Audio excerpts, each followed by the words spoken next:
As a series, Total War tends to give its best when building on an already established foundation. Napoleon surpassed Empire, Attila surpassed Rome 2, and in faithful fashion, Total War Warhammer 2 has pushed beyond the original, creating the most fleshed out and engrossing campaign the Veterans series has offered to date.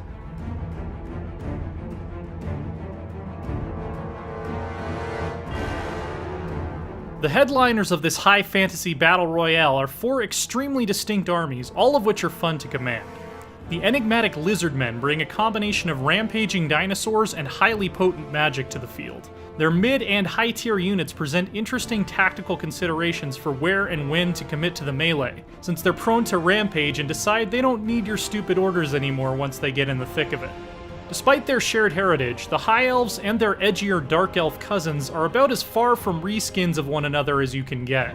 High Elf armies fill a niche that none of the original Total War Warhammer factions really could, with a focus on small, expensive units that each represent the very peak of discipline and martial excellence.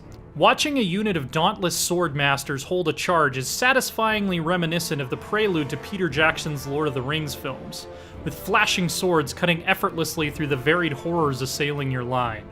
High Elves don't have much of a stomach for gore though, and fight the hardest at the beginning of a battle before they've started to take casualties and get blood on their expensive cuirasses. That makes Dark Elves a fantastic contrast, because they become more deadly the more viscera has been spilled. They have a focus on wicked, frenzied units that evoke the sinister, un-Disneyfied versions of Grimm's fairy tales. Lastly, the Skaven are the centerpiece of the whole operation, and one of the most truly different factions I've ever handled in a Total War game. They inhabit ruins which an enemy can only identify as a settlement by sending an army to investigate them, allowing major cities to hide in plain sight.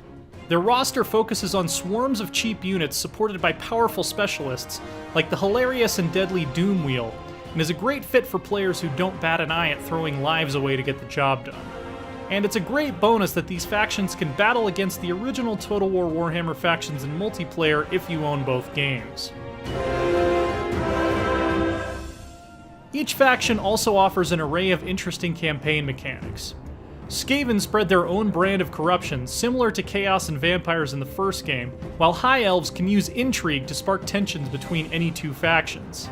When you add in the ability to explore ruins and shipwrecks, powerful rights that can be activated for strong temporary bonuses, and the overarching battle for control of the vortex that determines victory, the amount of micromanagement can start to feel overwhelming. The theme of Warhammer 2's campaign seems to be that you'll never sit around hitting end turn while waiting for buildings and armies to finish, which is an improvement from Warhammer 1.